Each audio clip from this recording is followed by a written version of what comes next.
Detroit Dan, Stephen Will, we're back talking that Detroit Lions football. Apparently, still from my living room. We'll get that figured out. But before we get going, hit that subscribe button. Don't forget the bell icon so you don't miss any of our new content. Steve, we may be on to something. Talk to the people. Real quick, I got to ask you a question. This is a life-changing question. The Talk to me. people, someone asked in the comments, thousands of people, they want to know why the hell does Will still have a Christmas tree up in his living room? But that's a long story. Unbelievable. It is February 12th. That thing has got to be screaming for some water. Hey, but here's what I'll tell you. I don't do the setting up or taking down of decorations, but I'll just leave it at that. Sometimes a man has to take charge of his household and say enough is enough. After like January 15th, that thing has to come down. I like having a nice warm bed to sleep in, so I'm just gonna say no comment. All right, let's talk some Detroit Lions. If you want to throw the lights out of that thing for a little background lighting, I'm all for it. Here it is, Valentine's Day, and we still got Christmas trees up. We ran into an article on Facebook, and I don't even really use Facebook that much. I was just on there browsing around last night. This article is from a couple days ago, so I'm going to share it from Detroit Sports Nation. So not Detroit Den. We aren't affiliated. Don't know them guys. I came across this article. I read it. I'm not going to bore you guys with a reading session, but you can see the headline. It has the Detroit Lions as a favorite landing spot for Vikings defensive end Danielle Hunter. Yep. How do you feel? It's exciting. He's a younger dude.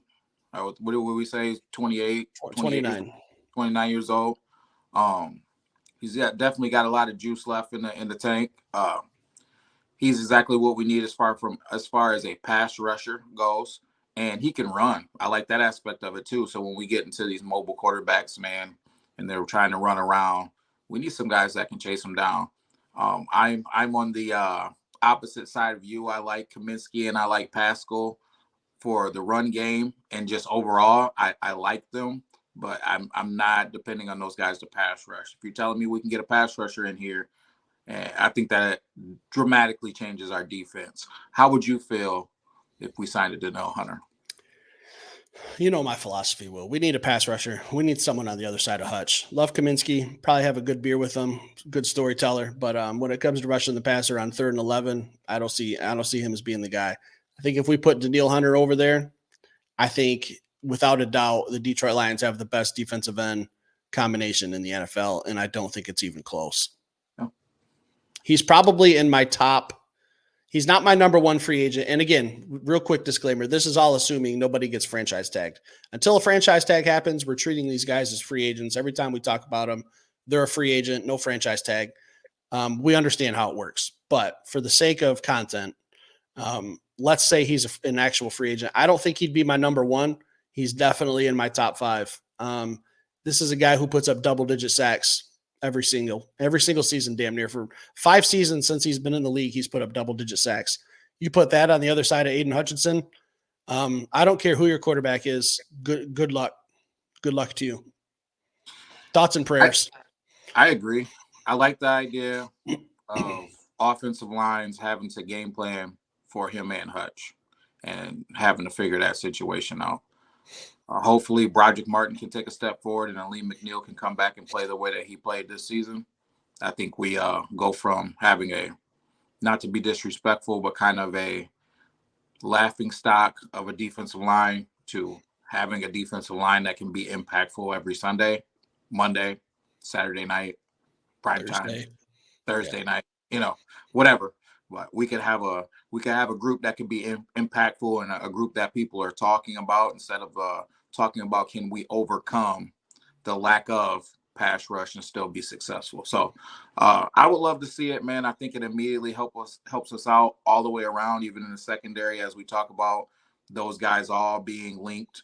If that pass rush gets better, maybe you don't need to go sign up Jalen Johnson. Maybe you don't need to sign a Ladarius Sneed. Maybe you can deal with drafting a corner that needs some time to develop and playing with some of the guys that we have, or signing a lesser veteran in free agency and putting him out there instead of having to go get a bigger name.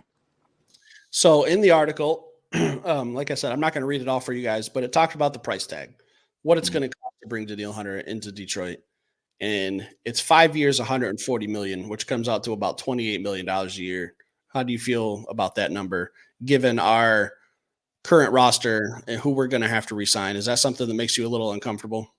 It would make me a little uncomfortable. I would be more comfortable with a 4-year deal, but um, and I'd be looking more towards the 20 mil a season, maybe 20, 22, 23.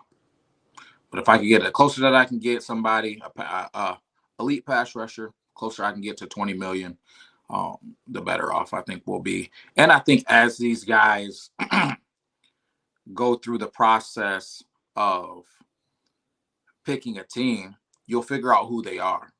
That meaning, if they go with the highest price tag, then they might not go with the Detroit Lions. But if you're telling me the Detroit Lions are within a few mil, but they're picking between the Lions and the Carolina Panthers, like, hey, do I want to get that extra 2-3 mil a year and go suffer, or do I want to get out there and be on a team that's competing for the Super Bowl? It's something that we talked about. Detroit Lions are a destination team now. So if that's true, maybe somebody will sign for a couple extra less mil to ensure that Jared Goff gets his money, and some of these other guys that are coming up on contracts get their money. Because I think the Detroit Lions would be smart to sign some of these guys that are coming up on the last years of their deals or the last 2 years of their deal, get them on extensions, get them on the book, so it's not something that they got to worry about. Yeah, real quick, I feel like we're gonna have to address this every episode. Brad Holmes' philosophy is not to make a big splash. This is a big splash. We understand how Brad operates. We're not going to go in full detail. We kind of covered that in our last episode. If you guys want to check that one out, we know how Brad's philosophy is. $28 million a year makes me a little uncomfortable. We got to re-sign Penei Sewell soon. Amon-Ra St. Brown. Aidan Hutchinson's contract coming up in a few years. Like I talked about, if you're in charge of your house, you want to budget your money. You have $60-ish million right now. You don't want to go spending all that just because you have it. Because 2 years down the road, when it comes time to sign someone like an Aidan Hutchinson or Jameson Williams, when their contract expires, now you're handcuffed because you just signed Danielle Hunter to $28 million. $28 million, that's a steep price, but I do think you're right about Detroit being a destination. And I think something we need to start taking into effect, and we saw this last year with CJ Gardner-Johnson. Players might be willing to take a little less because of how much respect Aaron Glenn has throughout the league. He was just voted as one of the best defensive coordinators that people respect the most. Do you think that that's something that's a factor that could be saving us some money? Because we know CJ kind of came here on a discount. He was looking for a lot of money, and he took a few less million to come here and play with Aaron Glenn, who he said was kind of quote unquote his father figure when they were together in New Orleans and CJ came out of the draft. So do you think that that's something that people look at? Someone like a Danielle Hunter, when his agent brings him this contract and said it's Detroit Lions, he's going to look back and say, we're on the cusp of a Super Bowl. We're on the cusp of doing something great. Am I the guy that could put them over? Or like you said, do I go to Carolina where I'm not going to be heard of for the next 3 years? Kind of this is like my last big push during my primetime years. I think you definitely got to take it into account. And I think that it's hilarious that a lot of Detroit hates Aaron Glenn or strongly dislikes him or wish that he wasn't here. But the league and uh, a lot of other cities talk highly of Aaron Glenn. A lot of coaches around the league talk highly of Aaron Glenn. And if you watch the film with the level of understanding of how things are going schematically and how things go week to week, you could see he does everything that you need a DC to do. I'm really hoping and praying that he does get a pass rush and he does get a corner that is able to Serviceable. compete. Yeah, corner. I don't need a lockdown corner, but I need a corner that's able to compete. And if Cam Sutton comes back and has a better year next year, or if we sign somebody in the offseason or draft somebody that can do a better job, so be it. But I'm just hoping that he has those two things so we can really see what he can do. Right. I think if you give him like the Kansas City Chiefs personnel, for instance, right? If you give him Ladarius Sneed, if you give him Nick Bolton, if you give him Chris Jones, I think that you'll see that he'll have a lot more success and he'll be able to be a lot better than what we've seen. I think a lot of this stuff boils down to personnel. Yeah, Brad Holmes hasn't done Aaron Glenn any favors on the defensive side of the ball. We kind of loaded up on offense. We took some shots and missed. Broderick Martin, huge guy, tank of a man, looks good in street clothes on Sundays. I think this is the year. What Brad Holmes has done every single year is he's found the team's weakness. What's my weakness on this team? Next season, it's your strength. I think this defense is could be if Brad Holmes does what I want, and I'm not anybody, but if he does what I want, this defense will be absolutely filthy. Our offense is set. We don't have to worry about our offense. What do we need on offense? A guard, potentially, if we lose Jonah Jackson, and a third or fourth receiver. You look at this defense, you go get a cornerback or a defensive end, whichever one you want to spend more money on, and you want to kind of go to the dollar store for the other position, you could still have a really, really good defense. Detroit's defense last year was atrocious for the first half of the season. Points per game wise, we were giving up almost 30 points per game. Aaron Glenn made some adjustments. He got that down to about 22 points a game. When the Detroit Lions offense is elite as it is, and you only have to go out and score 24, 27 points, that's pretty damn good. And I think this defense is going to get better, whether that's through free agency, the draft. We just talked about a trade. We don't know, but I think Danielle Hunter would be a piece that Brad Holmes looks at and says, this is a guy who wrecks games. Late in the fourth quarter, I'm up by 7. I know that the other team's passing. I need the guys that can get after it without having to send the house. I can rush 4. I can rush Aidan Hutchinson, Aleem McNeil, John Kaminsky if you move him to D tackle, Josh Pascal if you move him to D tackle, and I got Danielle Hunter on the other side, and I can drop 7 guys into coverage.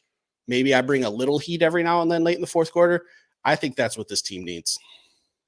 Yeah, I'll tell you one thing that we haven't had is an ability to rush forward and get pressure. So, not often.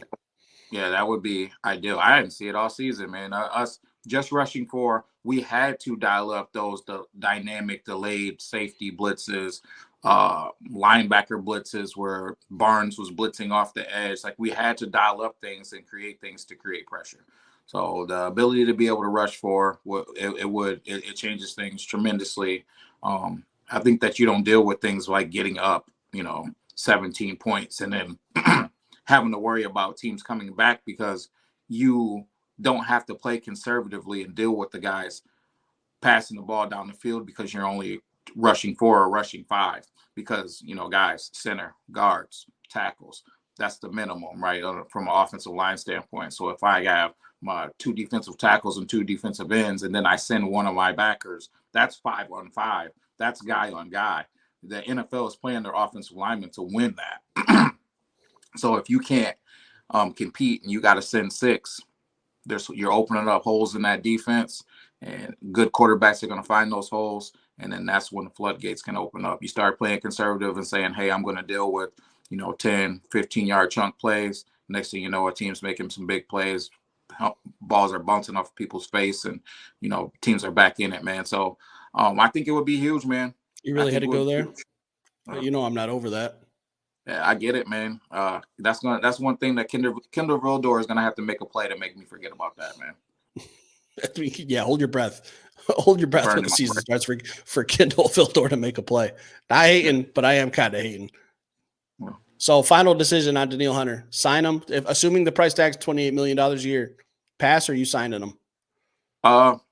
Hey, listen, if I can get him in Detroit and I don't have anybody else on the hook. I don't like it, but I signed him because I think he could be that impactful. He can make those couple of plays that you need to change a game, and he can open up this thing for Aidan Hutchinson. I think Aidan Hutchinson will have a tremendously better season with somebody like that playing on the opposite side of him. My position is I just trust Brad Holmes. If he goes out and sign him, GMs, we've said it all the time, can get creative with some of this guaranteed money, bonuses. Maybe that $28 million really comes down to 22 in the salary cap, but we had to give you a nice little signing bonus that doesn't go against the cap. So I don't give a shit what we're paying you.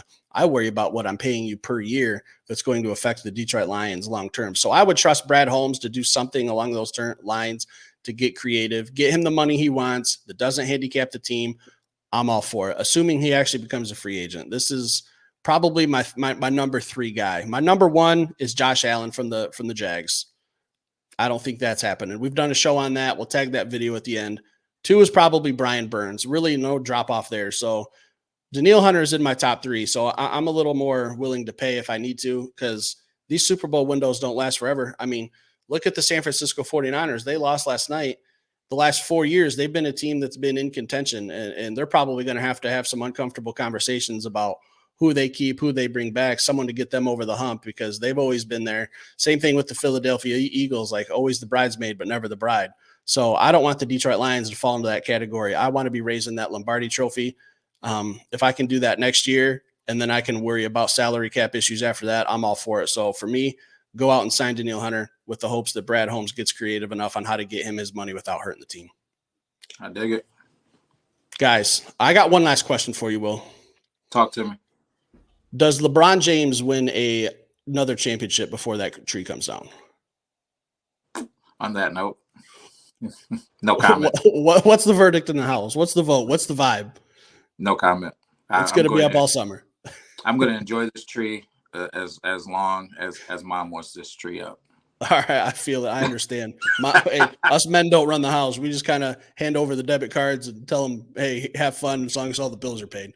But guys, we've talked about Danielle Hunter. We've talked about some other free agents. Leave it in the comments down below who you guys are looking at in free agency. Draft talk, we're all about that too. Leave some names down in the comments. We'll talk about them. We'll do some research. Hit that like button. If you're new to this channel and you're a Detroit Lions fan, there's a little button down here. Just click it. It says subscribe. You'll know every time we post a video, guys. It helps us out a lot. We'll be back later with some more content. Peace.